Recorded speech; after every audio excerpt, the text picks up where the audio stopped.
I'm just going to wait for everybody to join. Hi everybody, my name is Sonia.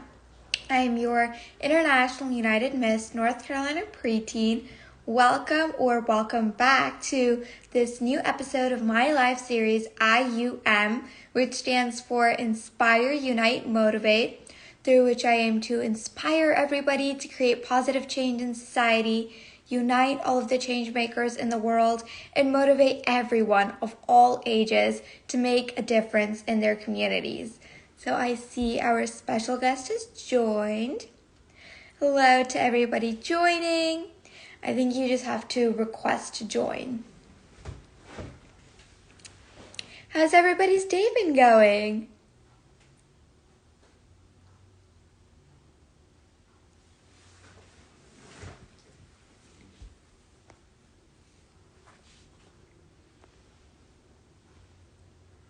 So I see the request.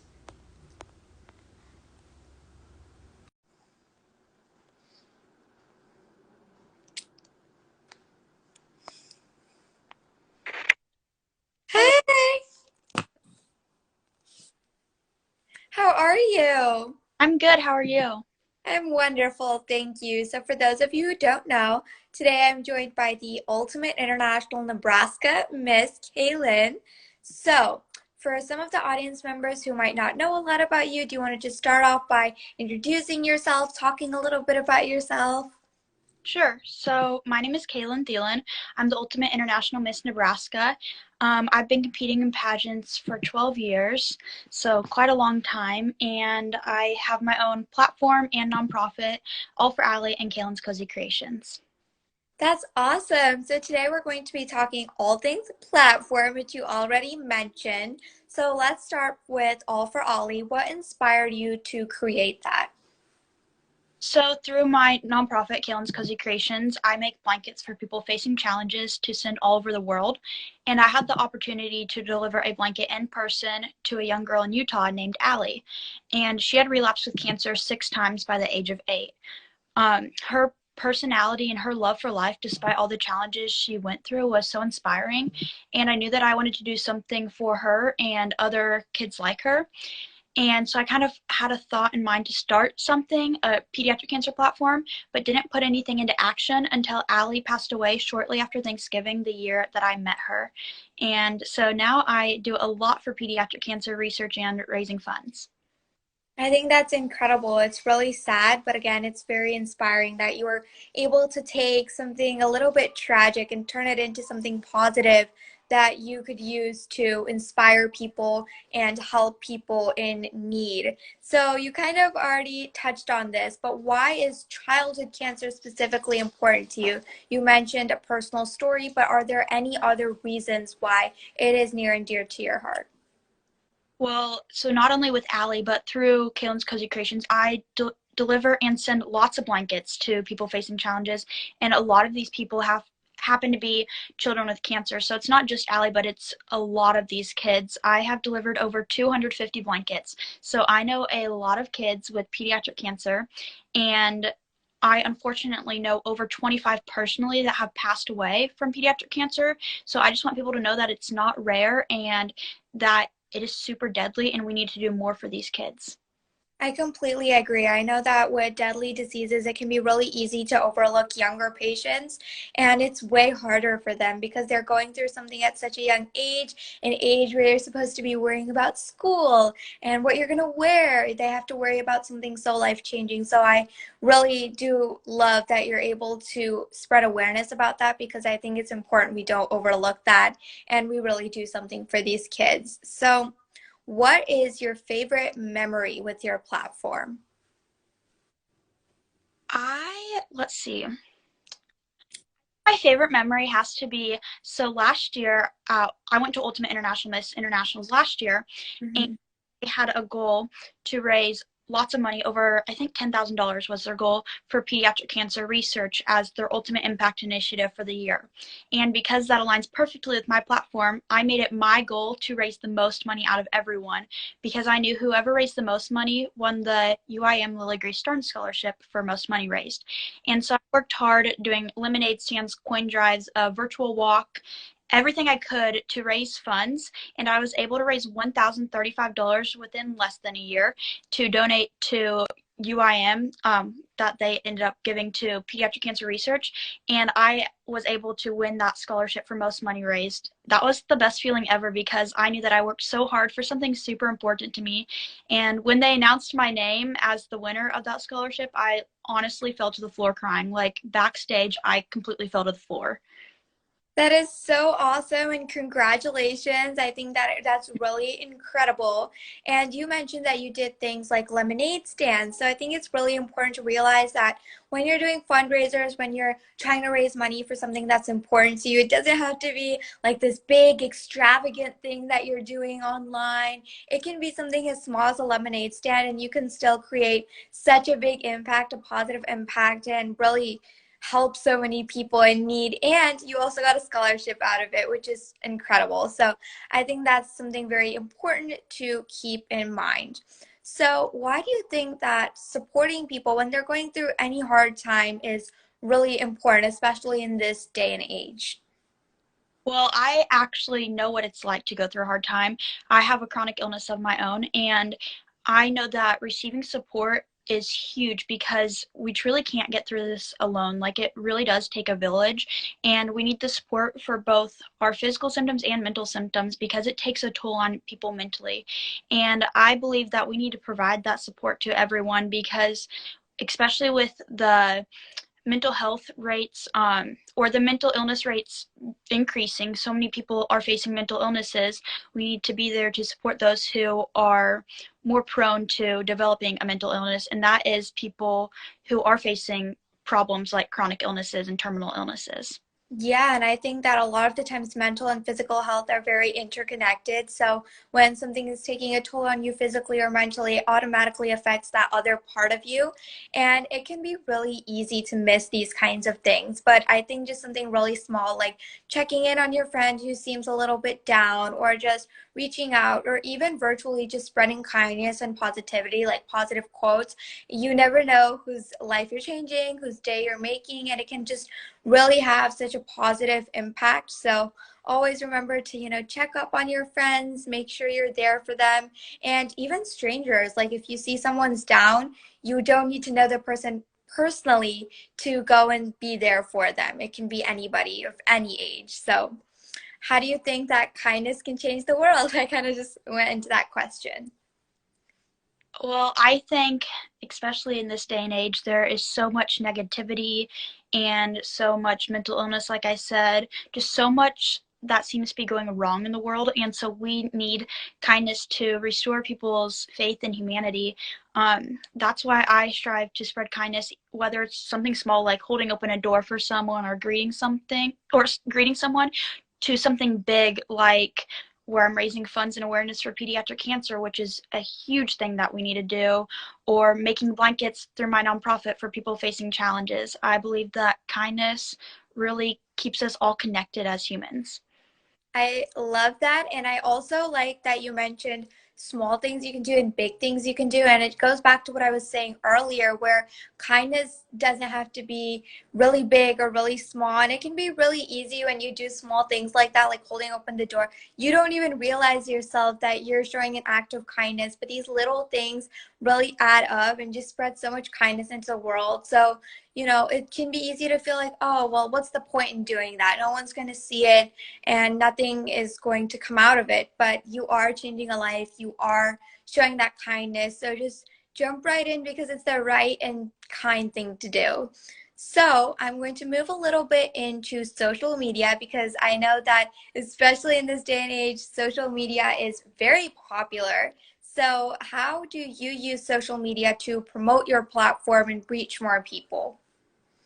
So I not only have my personal slash social media accounts, but I also run an Instagram for All for Allie and Kailyn's Cozy Creations, which many of you may know.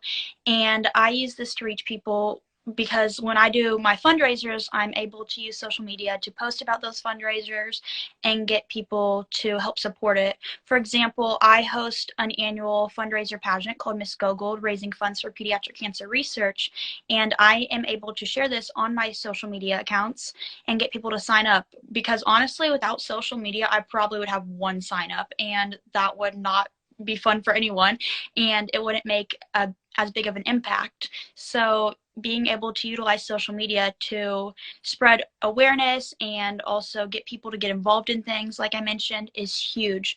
Another thing I'm doing this month is Childhood Cancer Awareness Month, and I have been posting every day for Childhood Cancer Awareness Month. Right now, I'm working on posting every day about different forms of pediatric cancer. I post 5 quick facts for people to learn. And without social media, I would just be reaching people in person, and that doesn't make as big of an impact as social media does. That's incredible. That's awesome that you're able to do all of these things. And I know that it, like you said, like you can reach so many people with social media. Like in May, I did the NAMI Walks Your Way, and I had people from New York, Georgia, and North Carolina help me out. So there were people from so many states helping me out, and I think it really did help me make a bigger impact. So you also mentioned that you started like a pageant of your own to help raise funds. So can you tell me a little bit more about that? What inspired you to start that and things like that? Yes, so I started Miss Gold, raising funds for pediatric cancer research. And what inspired me to start this was I love pageants, obviously. I've been in the pageant world for 12 years. And I also love raising funds for pediatric cancer research, as I understand how important it is. And it's my platform. So I combined my two passions to create Miss Gold. I've hosted Miss Gold the past 2 years, and I just started my platform 2 years ago. So I've hosted it since I've started my platform. And I plan on making it an annual thing because it is so much fun for me. It's so much fun for the contestants. It allows contestants to practice for their upcoming pageants and get feedback from qualified judges. And it also allows me to raise funds for pediatric cancer research, which is vastly underfunded. So it's kind of a win-win situation. I love that. And I know that a lot of the times when people are thinking of big projects like this one, it can feel really easy to be overwhelmed. You might think, this is so risky, or no one's going to do this, or what if, what if, what if? And all of these doubts keep creeping up in your mind. But if you just go ahead and take that leap of faith, things like this can happen where we're creating a really positive community and making a big difference. So that moves a little bit into my next question, which is what advice would you give to somebody who is about to start a big project like this, but they're having all these doubts or they're not sure if they should move forward with it? I think the most important thing to know is that even a little bit of change is still change. And so with starting my pageant, my fundraiser pageant, for example, I knew that even if I were to only get that one contestant, I'm still getting a contestant. I'm still raising funds for pediatric cancer research. Yeah, it may not be as many as I wanted, and it may not raise as much funds as I wanted, but it's still making a difference in a cause that is so important. And I honestly think that's the biggest thing to know. But another thing is it's important to have faith, like you were saying, because you need to have that faith and determination when putting on a big project like this. And I believe that's why I've been able to be so successful with my fundraiser pageant the past 2 years, was because I have a lot of faith in myself and others around me, and also God, that he's going to let this play out how I want it to play out and get all those people to sign up. And I'm also very determined to make things happen. So when I set my mind to starting this fundraiser pageant, I made it happen. And from the first year to this year, it grew tremendously, like doubled in size. So I have faith that it will continue to grow each and every year. Determination really is so, so important, like you said, in anything you do, like whether it's school or you're going to try a new sport. A lot of the times you can be the one who's standing in your way. You can become that obstacle for yourself, and you can hold yourself back from, reaching your full potential. So I think it's really important to have that determination, make those things happen, and remember that in anything you do. Like, for example, when I started pageants, it was not a long time ago, it's just a couple of years ago. I was really, really nervous. It can be really nerve-wracking to get up on that stage for the very first time, talk in front of so many people, walk in front of so many people. And the funny thing is, because that year was COVID, I went directly to the national pageant. So it was very overwhelming. It was very exciting, but I was also really, really nervous. But I think a huge part in what made it such a great experience for me was that I was determined to make it a great week. I was determined to reach my personal goals, meet with people, and now I'm here with a state title. So I think it's really important to stay determined, like you said. So you mentioned that you've been doing pageantry for a very long time. What is it, 12 years you said? Yeah. Yes. So how has pageantry, getting involved in pageantry, helped you expand your platform or get more involved in community service? So I have always had a servant's heart and I've always loved to serve, but I know that pageants really push the community service aspect. And so one of my first pageants actually was huge on community service. It was a big chunk of your score. And so, of course, I had to do lots of community service, which I had already been doing, like I said, but I wanted to do even more. And I honestly fell in love with it. I mean, I loved it before, but I figured out that I can do more than just like donating to the homeless shelter or working at an animal shelter type thing. I figured out there's so many things that I can do, and I really found that passion. Without pageants, I wouldn't probably have started my platform because I didn't even know what a platform was. I didn't know what a nonprofit was. It was pageants that brought that idea into my head. And so that's why I created Kailyn's Cozy Creations, which then led to All for Allie. So yes, I give this all the credit to pageants, and I'm so grateful that I started my journey with pageants 12 years ago and have been able to make a huge impact within 12 years, which doesn't seem like that long of a time, but it's I've done a lot within that time, and it's amazing. I can completely relate. And I think that getting involved in pageants not only helps with community service, like we've been talking about, like I also had no idea what a platform was. And without pageants, I wouldn't have started SHE, which stands for Stop Hunger, Educate Everybody. I wouldn't have created my SEW initiative, which is Seeds of Reading. So it really brought so many things to light for me because I had always loved books. I had always liked helping out people. But the concept of community service, the concept of creating an initiative or a nonprofit was something that pageants introduced to me. And I think that it has really drastically changed my life because when you have the courage to do something like start an initiative or a nonprofit, it gives you the courage to do so much more like in your school, in your daily life. It just gives you so much confidence to go on and reach for those goals. I've been able to get involved with student council, with other clubs and extracurriculars and take up leadership positions. So I also give all that credit to pageantry and it has really helped me a lot. So how has UIM in particular, the system you're representing now, helped supported you in your efforts or motivated or encouraged you to do more? Well, like I said last year, I.U.M, their Ultimate Impact Initiative was raising funds for pediatric cancer research, and that aligned perfectly with my platform. And so it really motivated me because I wanted to win that scholarship for most funds raised for pediatric cancer research. And so it really motivated me to raise those funds. And I could feel so much support as I was raising those funds, whether it was like support from encouraging words on social media or support in person when I got there and everyone stood up in the audience cheering for me once I won that scholarship. I just felt super encouraged by everyone at UIM, and that is why I came back this year to UIM because they're so supportive of their girls and their initiatives. In fact, they take the Ultimate Eight, which are the eight international queens, and they take their platforms and make those the platforms for the year. So everyone works for those platforms, raising funds for those platforms throughout the year to donate at UIM Internationals the following year. And I just love how they support their girls and especially support their international queens, but also support their state queens, just everyone. It's a great environment to be in.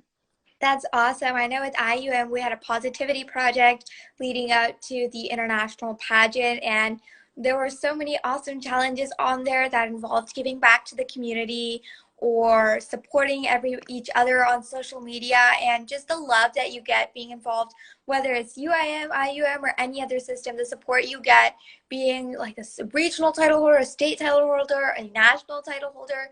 People always support each other, and that's one reason I really love the pageant community, is that no matter what, we're always there to support and empower and uplift each other.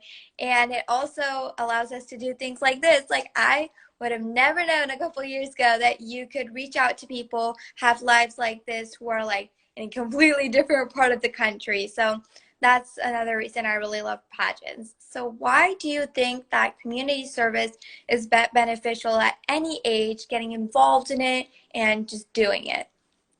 There are so many causes out there that need help, and they can take anyone to help them. They can take any gender, any age, anyone. It doesn't matter where you come from in the world. There are so many things that you can find that will interest you. You don't need to do a community service project that's boring to you. You can move on and find something else, because like I said, there's just so many, and there will be something out there that you find interest in and can make a difference in that area. And that's why I teach others the importance of getting involved. It doesn't matter if you're starting at age 2 or age 62. You can work in your community whenever, and you can make that positive impact the world needs. I completely agree, and it's really surprising what can be considered community service. A lot of the times there is a stereotype surrounding community service that it means going to a homeless shelter and giving food, or it means that you're out there and sweeping the floors. And it could mean that to some people. It could mean picking up litter or trash out, or it could mean helping the homeless community, but it doesn't have to be stuck in that box. It can be so much. Like, for example, I am a teacher's assistant at my dance studio, and I help out a lot out of that too, like extra volunteering opportunities. And to that to some extent could be considered community service, because I think that community service is anything that you're helping your community and you're not really getting anything but satisfaction in return. So it's find things that you enjoy. Like you said, you don't have to be stuck doing something boring. Find something that you're passionate about and something you truly enjoy doing. So what are your tips for people to find those opportunities or to start getting involved? Because getting involved can feel kind of hard at first. You don't know where to start. So what are your tips for that? Well, people on here are obviously following one of us, and we're pageant girls, so I know that they can find other pageant girls too to follow, and they'll see any of them have platforms with links of how they can get involved, or they can reach out to them with ways to get involved. And so that's one way you can do it. Another way is to reach out to people in your community. I know that in my town we have a Facebook group for different volunteer opportunities, and if you have that in your community, that's great. Or you can go online and look up volunteer opportunities. You can reach out to people you know and ask them if they have any volunteer opportunities they know of. There's just so many ways, and I feel like the ways that you can find community service is unlimited. Anyone can be your connection to finding your next community service project. Yes, when there's a will, there's a way. And something I love about pageant girls in particular is there is so much versatility and there is so much variety of things people do, from literacy to homelessness to, like you said, pediatric cancer research. There are so many different causes that these girls support. So it can be really easy to find something that really connects with you. Maybe you're not really into one thing, but you're really into something else that someone else is doing. So keep looking and do your research. I know that when I started pageants, something that was required to do was community service. And being someone who didn't really have an extensive community service background, I was really stuck on where to start. But like you said, going online can be really, really helpful. I researched virtual opportunities and I made so many connections through that. I was able to get involved with a local nonprofit called Small Hands Big Hearts United. I was able to make that a monthly thing where I made food bags. I was able to then go on and start my own thing, get involved with an organization called Book Harvest. So one thing just leads into another. Don't be afraid to take that leap of faith and just keep going. So my last question for today is, if somebody wanted to get involved with either of your platforms, how could they do so? So they could check out this Instagram account, and in my bio there is my other Instagram accounts, All for Allie and Kaylyn's Cozy Creations, and they could click on those and see different things that I'm posting. They can reshare those, educate themselves, and they can also look for any opportunities that I post about. I'll be posting shortly about signing up for Miss Go Gold. I might host another virtual walk here eventually, raising funds for pediatric cancer research. I provide so many opportunities, and I have a lot of exciting things in the works where they can get involved. And so I would suggest going to that link in my bio. Another thing is I do have a Venmo account, all-for-Allie. And if you need to know how to spell all for Allie, that's in my bio, where my link to my Instagram account is. And they can donate to that, which all the proceeds will go directly towards Sammy's Superheroes, which raises funds for pediatric cancer research and supports families going through pediatric cancer. And if they wanted to donate to Kaylyn's Cozy Creations to fund more materials to make blankets, they could donate that money to All for Allie, but just put in the comment section that they want it to go towards Kaylyn's Cozy Creations. That's awesome. So if you're watching this live, be sure to check out the live replay because I will have those links in the description. And if you are watching the replay of this, it is in the description. So just read the caption and it will be there. So thank you so much for joining me today. I had a great time talking with you and it was an honor to have you on here today. Of course, thank you so much for letting me talk about my platforms. Yeah, of course. I hope you have a great rest of your day. You too. Bye. So everybody be sure to stay tuned on my page and I will be posting very shortly who I'm going to have on here next. So just stay tuned. Bye and have a wonderful and blessed day.